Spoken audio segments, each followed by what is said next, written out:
Assalamualaikum warahmatullahi wabarakatuh. Alhamdulillah wa syukur ala nikmatillah, wassalatu wassalamu ala rasulillah sayyidina Muhammad ibn Abdillah wa ala alihi wa sahbihi wa mawala amma ba'du. Faqad qala Allah ta'ala fi ayatihil karimah, a'udzu billahi minasyaitonir rajim. Bismillahirrahmanirrahim. Yarfa'illahu alladhina amanu minkum walladhina utul ilma darajat.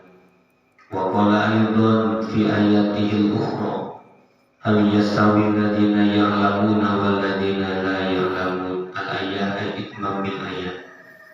Wa qala nabiyyu sallallahu alaihi wasallam, man salaka tariqan ilal ilmi sahalallahu tariqan ilal jannati. Al-hadis. Wal makna sadaqallahul azim wa sadaqa rasuluhu habibul karim wa nahnu ala dzalika minasy syahidin wa syakirin walhamdulillahi rabbil. Yang saya hormati dan yang saya muliakan para guru kita semua, Ayahanda Ustaz Bahri beserta keluarga, kita doakan semoga beliau beserta keluarga selalu diberikan kesehatan oleh Allah Subhanahu wa Ta'ala, diberikan banyak umur yang berkah, rezeki yang berkah, ditambah kemuliaan oleh Allah Subhanahu wa Ta'ala. Yang saya hormati pada seluruh hadirin jamaah pengajian Mushola Al-Ihsan, mudah-mudahan kita semua yang hadir hari ini, setiap langkah dari rumah menuju mushola ini dihitung ampunan oleh Allah Subhanahu wa Ta'ala, dan semoga kita semua mendapatkan ridho dan rahmat dari Allah Subhanahu wa Ta'ala. Amin ya rabbal alamin. Alhamdulillah, pada kesempatan kali ini kita sudah masuk pada tanggal 2 bulan Sya'ban ya. Berarti bulan Ramadan terhitung tinggal 28 hari lagi. Semoga kita semua diberikan banyak umur, sehat jasmani, sehat rohani, sehingga kita semua bisa melaksanakan ibadah puasa dengan khusyuk. Sholawat beserta salam semoga tercurah kepada junjungan alam Nabi besar Muhammad Sallallahu Alaihi Wasallam. Yang kedua kalinya sholawat beserta salam semoga tercurah kepada para keluarganya, para sahabatnya, para tabi'in, dan kita semua selaku umatnya, mudah-mudahan mendapatkan syafaat agung di yaumil qiyamah. Amin ya rabbal alamin. Para hadirin jamaah pengajian Mushola Al-Ihsan, pada kali ini kita akan mengkaji mengenai tauhid yang berkaitan dengan Isra dan Mi'raj Nabi besar Muhammad Sallallahu Alaihi Wasallam, yang mana kejadian Isra dan Mi'raj ini tidak terlepas dari ilmu tauhid. Kenapa? Karena secara ilmu fisika kisah Isra dan Mi'raj ini tidak akan bisa diterima oleh akal dan pikiran dan adat istiadat manusia. Pertama, kejadian Isra itu kendaraan yang paling cepat waktu itu adalah kuda. Belum ada motor ya, apalagi mobil, apalagi pesawat, belum ada. Jarak dari Masjidil Haram ke Masjidil Aqsa itu kurang lebih tidak lebih dari 1.400 km. Jarak dari sini Parung Panjang ke Surabaya kurang lebih 1.000 meter kalau pulang pergi. Kalau dari sini ke Riau itu 1.400 km. Padahal secara pengetahuan kalau hanya Isra saja berjalan dari Masjidil Haram ke Masjidil Aqsa itu bisa dijawab dengan zaman modern sekarang. Kalau cuma hanya Isra, Lailan kan itu hanya kurang lebih dari sepertiga malam, jam 12 sampai jam 3 pagi. Nah sekarang jarak 1400 km itu bisa ditempuh dengan menggunakan pesawat. Dari sini saya naik pesawat dari Jakarta menuju Pekanbaru 1 jam 30 menit. Berarti kalau pulang pergi dari Pekanbaru ke sini naik pesawat sama 1 jam 30 menit. Berarti kurang lebih perjalanan dari Jakarta Pekanbaru, Pekanbaru Jakarta yang jaraknya 1400 km yang hampir sama dengan Masjidil Haram ke Masjidil Aqsa itu bisa ditempuh dengan jarak 3 jam. Cuma dulu kendaraan pesawat udah ada. Sehingga ahli ilmu pengetahuan orang-orang waktu itu tidak akan percaya kalau hanya menggunakan adat istiadat akal pikiran mereka. Sehingga ini kejadian Isra dan Mi'raj ini hanya bisa diterima dengan keimanan, dengan tauhid yang ada di dalam hati mereka dan tauhid yang ada di dalam hati kita. Hanya iman yang bisa menerima. Adapun kisah Mi'raj, Nabi diangkat atau ke langit ke-7 sampai Sidratul Muntaha. Ini adalah sesuatu yang semakin orang-orang kafir ini tidak percaya. Sehingga di dalam Al-Quran Allah hanya menyebutkan Asra atau Isra saja, tidak menyebutkan kata Mi'raj. Subhanalladzi Asra, tidak ada kata Mi'raj di situ. Tujuannya apa? Agar orang-orang yang kafir atau orang-orang yang sudah beriman kepada Rasulullah tidak terlalu parah untuk tidak mempercayainya. Bahkan hanya menggunakan kalimat Subhanalladzi Asra saja diperjalankan, orang-orang kafir mengejeknya luar biasa. Mengejeknya luar biasa. Itu hanya menggunakan Asra saja, belum Mi'raj. Kenapa? Nggak percaya berjalannya Rasulullah dari Masjidil Haram ke Masjidil Aqsa, nggak percaya. Apalagi dengan Mi'rajnya. Sehingga di dalam Al-Quran tidak disebutkan Mi'raj. Dan dalam ilmu tauhid, orang yang percaya, orang yang tidak percaya kepada Isra dihukumi murtad atau kafir. Tapi orang yang tidak percaya pada Mi'raj hanya dihukumi fasik. Seperti itu. Nah sekarang, karena ini adalah Isra satu paket dengan Mi'raj, perjalanan dari Masjidil Haram Masjidil Aqsa, Aqsa ke Sidratul Muntaha. Sidrah itu artinya daun bidara, ya, pohon bidara. Muntaha itu ujung. Langit ke-7 kan ujung di sana. Di atas langit ke-7 ada yang namanya kursi. Di atas kursi ada lagi yang namanya aras. Ini Sidratul Muntaha itu adalah pohon bidara. Dalam satu riwayat, ya, dalam satu riwayat pohon bidara yang mana daun-daunnya itu ada nama-nama makhluknya Allah, nama-nama kita. Saya ada namanya Pak Ustadz. Semuanya orang tidak ada yang lepas dari yang namanya tulisan di daun bidara. Kalau daun tersebut sudah kering, jatuh daun bidara tersebut, nama kita sudah jatuh. Berarti tinggal menunggu arba'ina yauman ilal maut. Tinggal 40 hari menunggu kematian. Itu ya. Jadi orang yang mau meninggal itu berarti daun bidara di Sidratul Muntaha itu sudah kering dan sudah jatuh. Tandanya tinggal menunggu 40 hari lagi umur kita. Sehingga orang yang mau meninggal dunia biasanya dia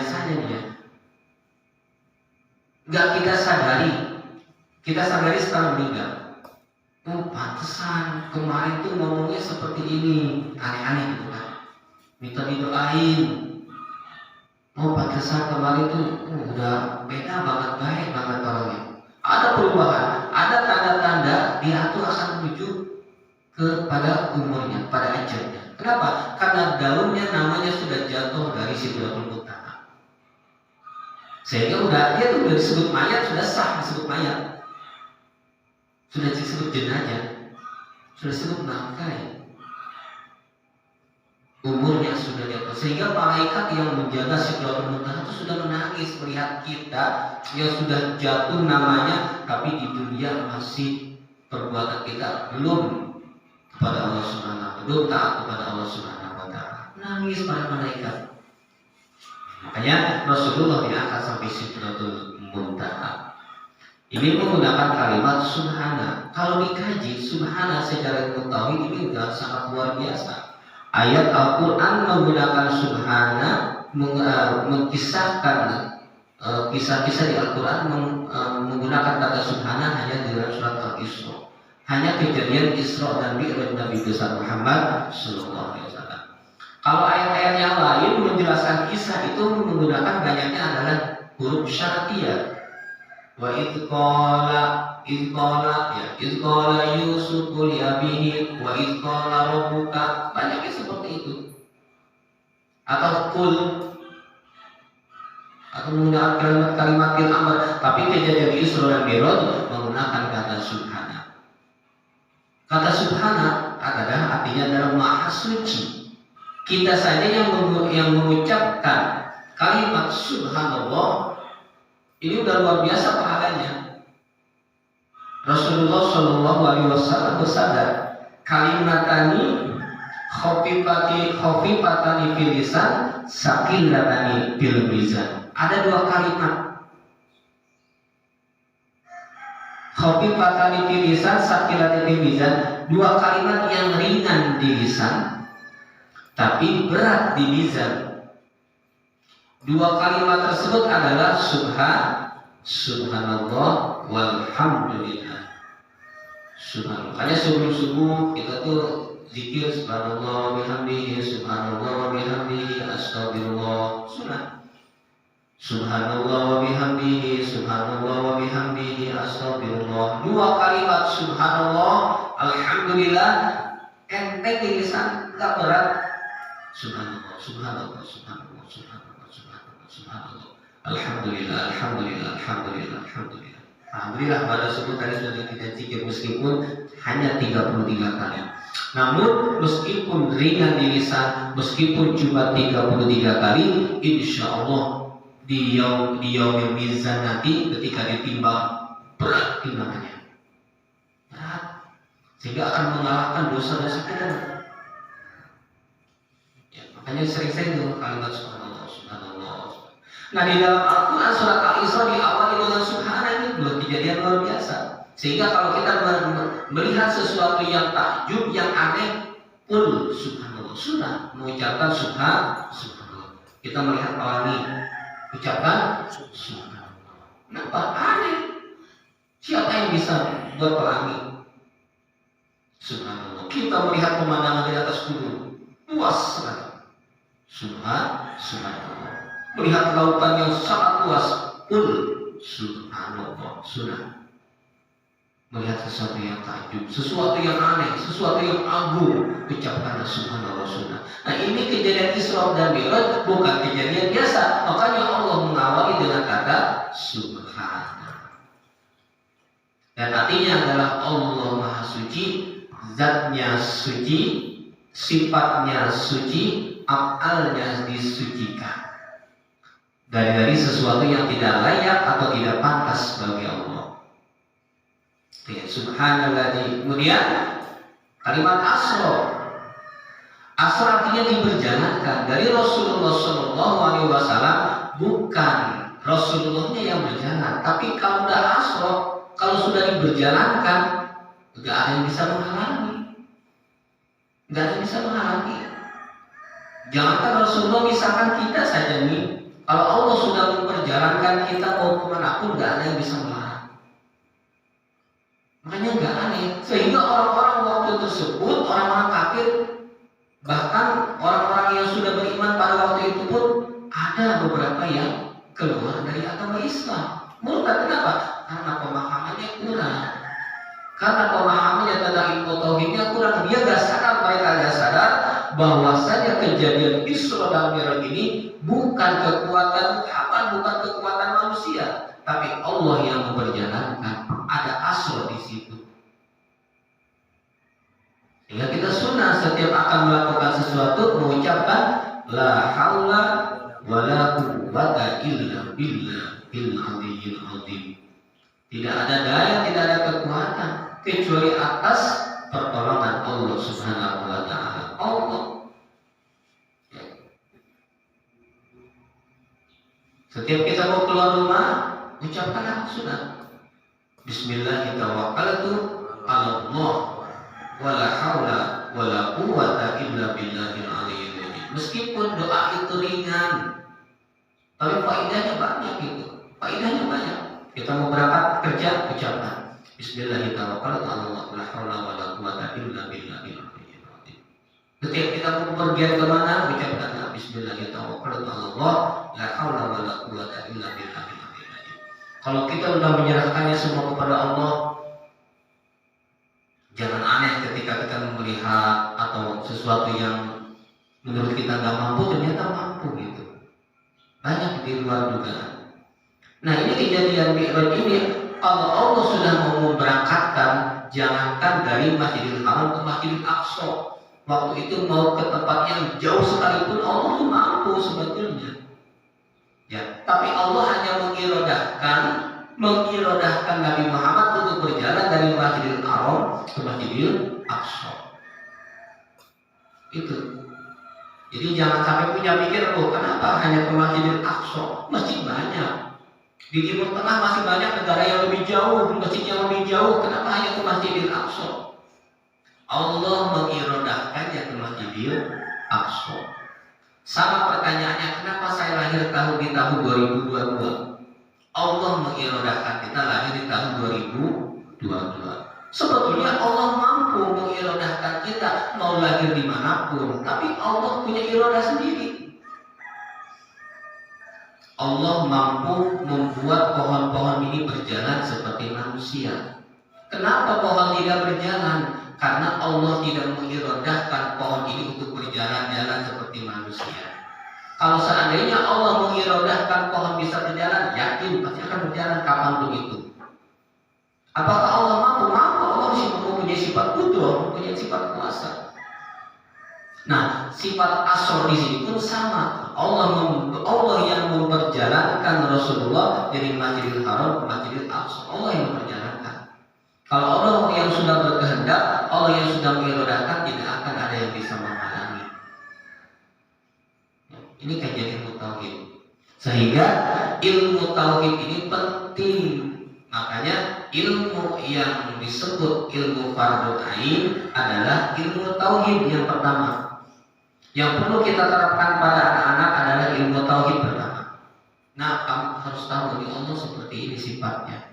Kamu harus tahu aku iman yang 50. Itu wajib pertama. Yang kedua adalah ilmu fikih. Ajarkan kepada anak tentang wudu, tentang sholat wajib. Yang ketiga ilmu tasawuf. 3 ilmu yang dihukumi fardhu ain. Sehingga anak-anak meskipun sudah dewasa tapi mempelajari ketiga ilmu tersebut di pengajiannya, di pondok pesantrennya, kita sebagai orang tua wajib memberi nafkah, wajib kita biayai. Tapi kalau anak yang sudah nggak mau belajar ilmu seperti itu, ilmu fardhu ain, pengangguran, nggak mau sekolah, nggak ngaji kagak, orang tuanya nggak wajib memberi nafkah. Kalau sudah balik, suruh kerja sendiri, kamu cari uang sendiri. Kamu nggak menuntut ilmu, sudah gugur kewajiban orang tua untuk menafkahi kamu, cari makan sendiri meskipun dia nggak mampu. Tapi kelebihannya orang yang mempelajari ketiga ilmu ini adalah orang tuanya tetap wajib meskipun anaknya sudah berkumis. Wajib. Nah, ilmu tauhid penting. Ajarkan pada anak. Terus ilmu tauhid dasarnya dulu aku iman yang 50. Ya, ajarkan apa yang iman 50, sifat wajib bagi Allah 20. silsilah Rasul wajib juga tahu. Nah, kamu harus tahu di turunan Rasulullah sampai 21 turunannya kamu harus tahu. Muhammad putra Abdullah, Abdullah putra Abu Thalib, putranya Hasim, Hasim putranya Mana putranya Qusay, Qusay putranya Kilab, Kilab putranya Murrah, putranya Ka'ab, Ka'ab putranya Lu'ay, putranya Ghabib, putranya Fihir, Fihir putranya Malik, Malik putranya Nadir, Nadir putra Kinana, Kinana putra Huzaimah, Huzaimah putra Mudrika, Mudrika putranya Ilyas, Ilyas putranya Mudor, Mudor putranya Mizan, Mizan putranya Ma'an, Ma'an putranya Anan. Dari Abdullah sampai Anan kamu harus tahu itu. Sulit anakku untuk mengetahui silsilah Rasul 2 sampai 21 sulit. Jangankan silsilah Rasul, bapak kolotnya, kakeknya aja nggak tahu namanya, ya kan? Sering aja di anak-anak pengajian. Kamu siapa namanya? Fulan. Bapak kamu tahu apa nama? Nama saya. Bapak kakek kamu siapa? Nggak tahu ya siapa. Segitunya. Nama kakeknya aja nggak tahu, mau gimana mau hafal silsilah Rasul sampai 21 sampai pada Adnan. Harusnya dihafal bapak kolot, buyut, jangga, kuarit, udut-udut, bapak dotan, gantung siur misalnya. Ya harusnya hafal itu. Ya, kalau orang hafal 7 turunan itu bukan orang biasa itu, punya kelebihan berarti. Itu keturunan orang besar itu. Saya aja nggak tahu. Ya. Saya bin Fulan. Untuk bin Uyut, saya nggak tahu. Kenapa? Karena saya tanya, bah, nama itu siapa sih Uyut itu? Nggak tahu bapak saya juga. Mentok dasar mau nggak ada turunan ini. Itu. Tapi kalau orang tahu 7 turunannya, saya bin Zaid misalkan, Zaid bin Bakar bin Umar misalkan, Umar bin Usman bin Ali misalkan, Ali bin Harun. Nah itu orang besar itu. Ciri-cirinya dia tahu 7 turunan dia, berarti kesananya dia turunan besar. Meskipun dia waktu itu nggak jadi apa-apa, pasti kesannya turunan besar. Tahu 7 turunan itu ciri-cirinya agak besar. Nah ini kewajiban kita kepada anak. Ayo nak, kamu harus hafal. Putra-putra Nabi yang 3 laki-laki 4 perempuan kamu harus hafal juga. Penting ilmu tauhid diajarkan kepada anak-anak. Kalau kita nggak mampu, bahkan jangankan mengajarkan anak, saya aja nggak hafal gitu. Sedangkan itu kewajiban nih. Kalau sudah mukallaf, sudah akil balik, wajib harus tahu. Kalau nggak tahu, ketika meninggal dunia akan membawa dosa besar. Khawatir anak kita kalau nggak paham dengan ilmu tauhid, dia punya pandangan yang sama, memandang nyatanya Allah itu sama dengan kita. Allah mempunyai sifat sama, Allah mendengar. Khawatir punya pandangan Allah, berarti Allah telinganya sama seperti kita. Seperti itu khawatir. Allah mempunyai sifat basar, Allah maha melihat.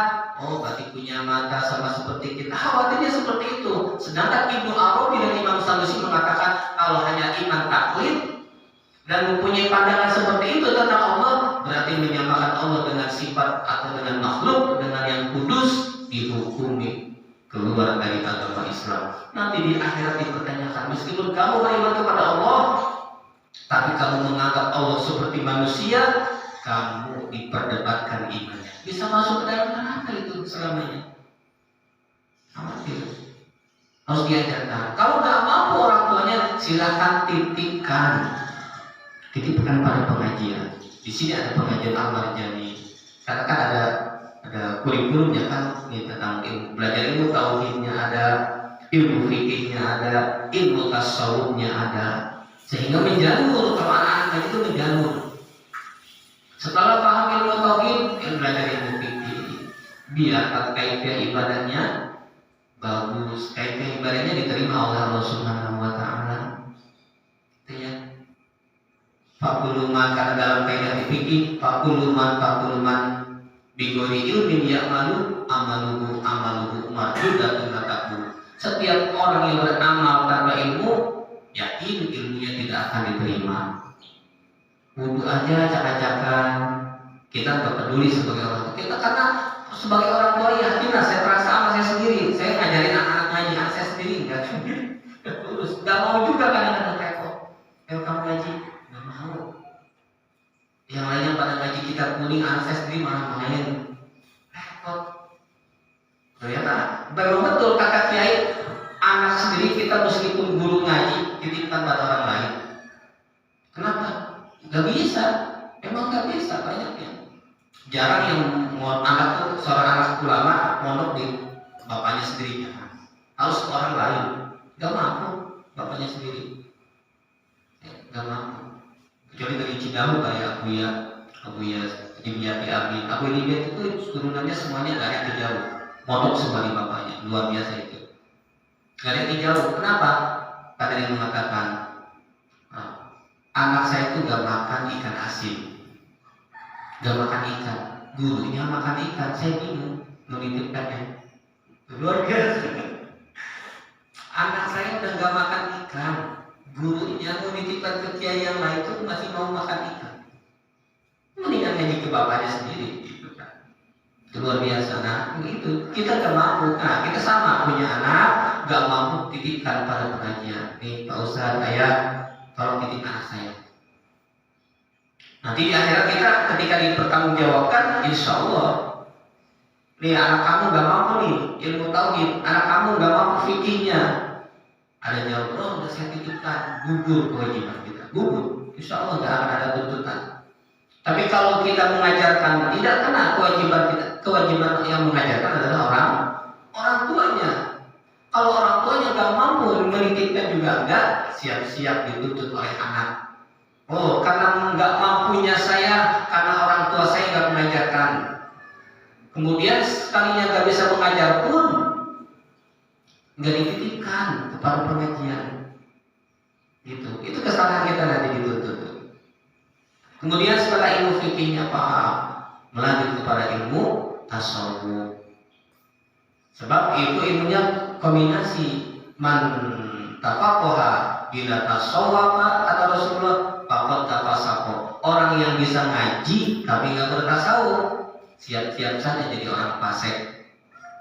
Orangnya pintar ngajinya, oh duit dari mana aja diambil, korupsi, menipu. Padahal dia ambil fikih, dia ambil ngajinya, paham ilmu agama. Kenapa? Karena kata tasawuf nggak rapi. Tapi kalau sudah paham ilmu tauhid, paham ilmu fikih, ilmu tasawufnya dia jalani, insya Allah rapi. Ngajinya bisa, tasawufnya ya. Kalau tasawuf kan seperti itu. Kalau lapar jangan makan, tasawuf. Kalau haus jangan minum. Kalau ngantuk jangan tidur. Kalau kita kembali perut gak lapar, cari makanan, lapar-lapar namanya. Gak ngantuk, harusnya sholat, tiduran dulu sebentar, istirahat. Padahal gak ngantuk, gak capek, cuma karena emang udah jadi kebiasaan, kayaknya mau tidur aja nih. Itu jadi kebiasaan. Malam kita lebih fokus ke televisi atau ke handphone. Pasti pagi usori tahajud, usori sunat tahajud, malam langsung ngantuk. Kan seperti itu beda. Tahajud beda ya. Itu ya. Makanya ilmu tauhid wajib, sehingga kejadian Isra dan Mi'raj ini hanya bisa diterima dengan ilmu tauhid, dengan keimanan. Gak bisa diterima dengan adat istiadat. Itu ya. Kemudian Allah di akhir ayat tersebut menggunakan kalimat innahu huwas samiul basir. Subhanalladzi asra bi 'abdihi lailan minal masjidil haram ilal masjidil aqsa alladzi barakna haulahu linuriyahu min ayatina innahu huwas samiul basir. Linuriyahu min ayatina, Allah memperlihatkan tanda-tanda kebesaran Allah. Kepada siapa? Kepada Nabi Muhammad. Kok kepada Nabi Muhammad saja? Iya, biar nanti disampaikan kepada umatnya. Ini adalah min itlaqil juz wa iradatil kull. Nabi Muhammad yang hanya diajarkan, tapi nanti Nabi Muhammad menyampaikan kepada umatnya tentang kebesaran kekuasaan Allah. Sesuatu yang tidak bisa dilihat oleh kita. Kalau ayat-ayat Allah yang kauniyah yang ada sekarang bisa dilihat oleh kita. Bumi, langit, bintang, matahari, bulan, laut, gunung, dan lain sebagainya. Sesuatu yang agung itu merupakan ayat-ayatnya Allah, tanda-tanda kebesaran Allah.